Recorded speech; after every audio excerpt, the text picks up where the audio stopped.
우리 잠언 지금 6장을 보고 있는데 지금까지의 분위기, 시작의 분위기는 비슷하지요. 예. 눈여겨보신 분들은 알아차릴 수가 있는데 내 아들아 아니면 내 아들들아 그렇게 시작하고 표현은 좀 다르지만 결국은 아비의 법, 아비의 훈계, 아비의 명령, 떠나지 말라, 간직해라, 마음에 둬라, 귀를 기울여라, 주의해라, 지키라. 표현은 다 다르지만 그런 분위기입니다. 예. 아비의 명령, 어미의 법, 아비의 훈계,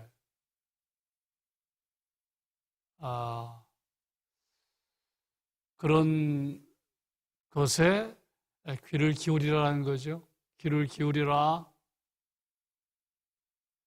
마음에 간직해라,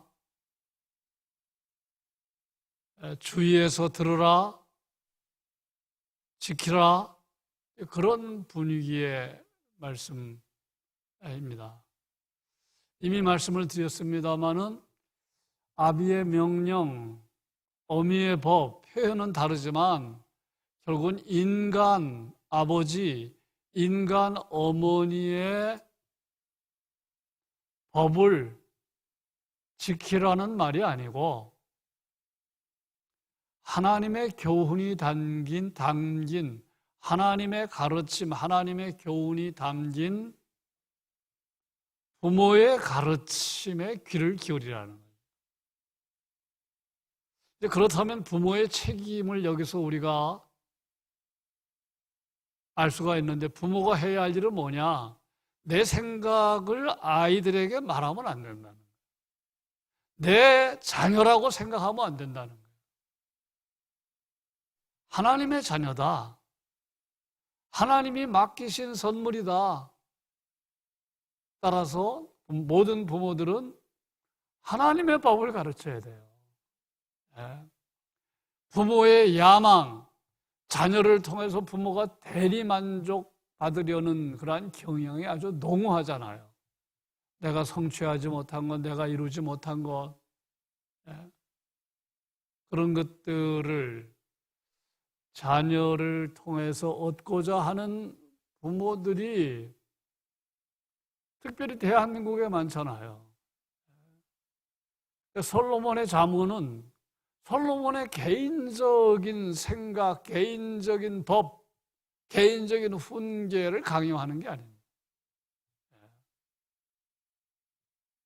하나님의 법입니다. 의미상으로 하나님의 법이에요. 하나님의 가르침입니다. 오늘 새벽기도에 나오신 분들은 별로 해당이 안 되는데 어린 자녀를 둔 부모들은 잊지 말아요. 그러자면 부모가 먼저 하나님의 가르침에 정통해야 합니다. 부모가 먼저 하나님의 가르침에 주의해야 돼요. 그래서 분위기가 비슷하다는 말씀을 드렸고요. 오늘 말씀을 보면 3장 3절 말씀과 또 분위기가 아주 판에 박았어요. 자, 20절, 21절. 내 아들아, 내 아비의 명령을 지키며 내 어미의 법을 떠나지 말고 그것을 항상 마음에 새기며 내 목에 매라. 3장 3절에도 나옵니다. 인자와 진리가 내게서 떠나지 말게 하고 그것을 내 목에 매며 마음판에 새기라. 똑같이요. 3장 3절에서는 인자와 진리로 표현했습니다. 오늘 말씀에서는 내 아비의 명령, 내 어미의 법 떠나지 말라. 목에 매라. 여러분, 우리가 목걸이를 매는 경우가 있는데 목걸이를 매면 소중하지 않은 거를 목에다 매겠습니까? 소중하지 않은 건 매지 않죠. 예. 목에 매는 거는 소중한 겁니다. 소중하게 여기는 겁니다. 목에 맨다는 말은 뭐예요? 가까이 둔다는 거예요. 가까이 두는 겁니다. 그래서 목에 매면 늘 느낍니다. 느껴요? 거울을 볼 때마다 봅니다. 그러니까 내 아비의 명령, 내 어미의 법을 목에 매라는 말은 가까이 하라는 거지요. 예. 명령과 법을 가까이 해라. 가까이 두어라. 더 쉽게 말씀을 드리면 잊지 말아라. 잊지 말아라. 그 얘기입니다. 예. 잊지 말라는 은유적 표현이죠. 예. 목에 매라. 목에 매라. 이 글자 그대로 우리가 이해할 일이 아니라 아비의 명령, 어미의 법을 마음에 두고 잊지 말아라, 잊지 말아라.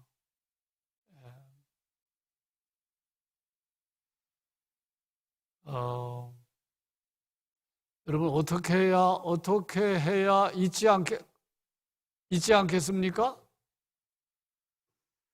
그 방법을 성경은 가르쳐 주지요. 시편 1편은 가르쳐 줍니다. 주야로 묵상하라는 거예요. 묵상하라. 예. 답은 거기에 있습니다. 주야로 묵상하는 겁니다. 암송하는 겁니다. 하나님의 말씀을 읽는 겁니다. 그게 가까이 하는 거지요. 그게 목에 매는 거지요. 예.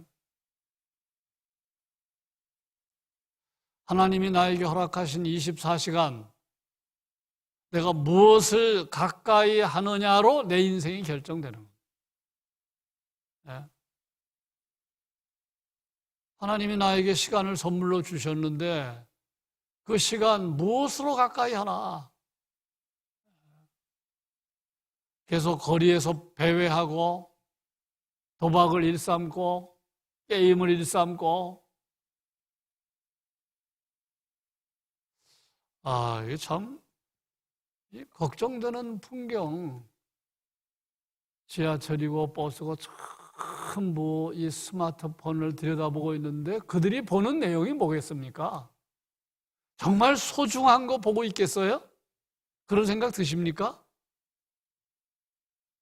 놀라운 거는 여기 헬스장 가면 사람들이 운동하잖아요. 운동을 하는 동안은 그냥 운동하는 거죠. 근데 운동하고 잠깐 쉬는 시간 있잖아요. 잠깐 쉬는 시간에 뭐 하는 줄 압니까? 거의 다가 핸드폰 들여다보고 있어요. 이야, 이게 참 전에 보지 못한 현상입니다. 예. 심지어 어떤 사람은 러닝머신 하면서도 핸드폰 들여다보는 사람이 있고, 예. 근육 운동하다가 잠깐 쉬잖아요. 그럼 쉬는 시간 어김없이 핸드폰 들여다보고 있습니다.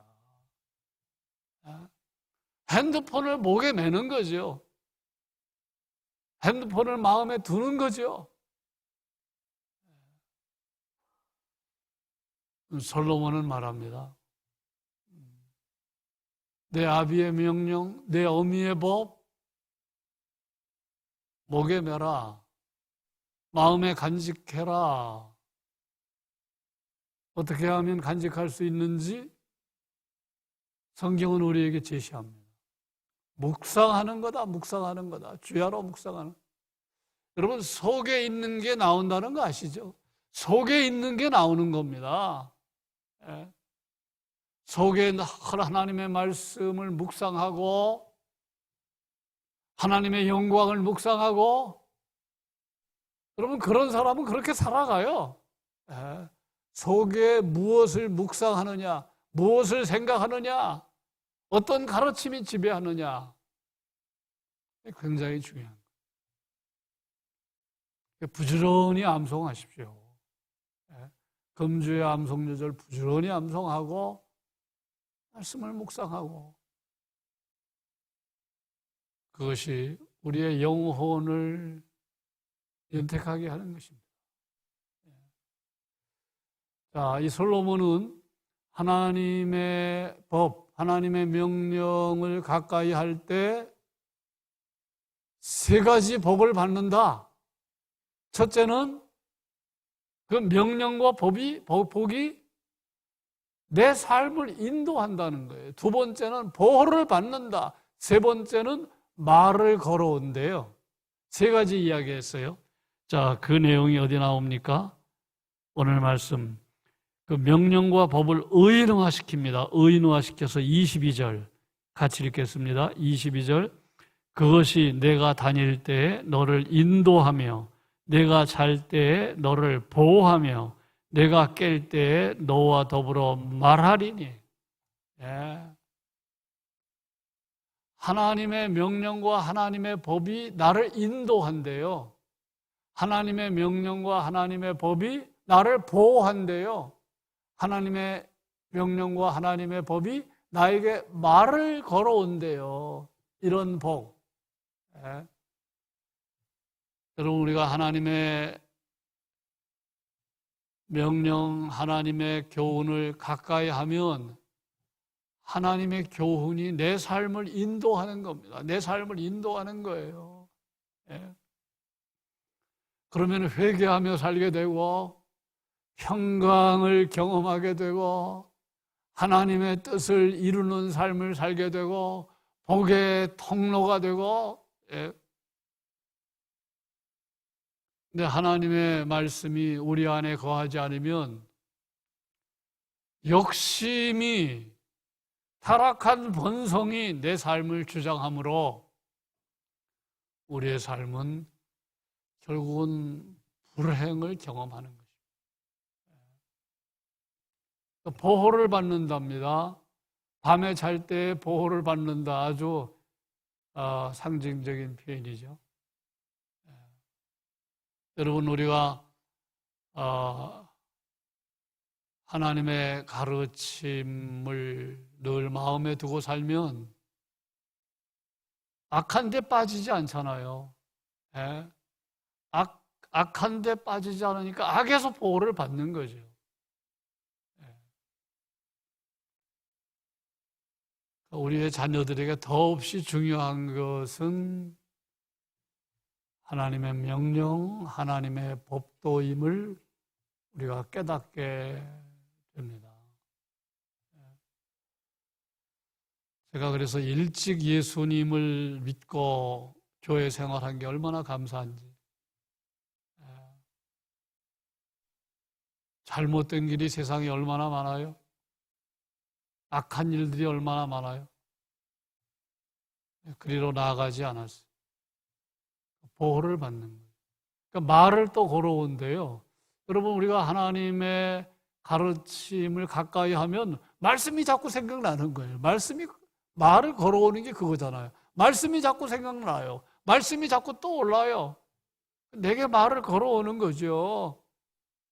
예. 이상한 생각, 잘못된 이념, 잘못된 주의, 잘못된 사상. 예.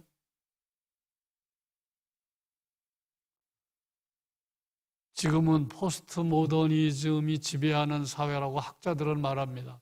포스트 모더니즘의 핵심은 절대적인 건 없다. 어떤 것에도 매이면 안 된다. 그런 사상이거든요.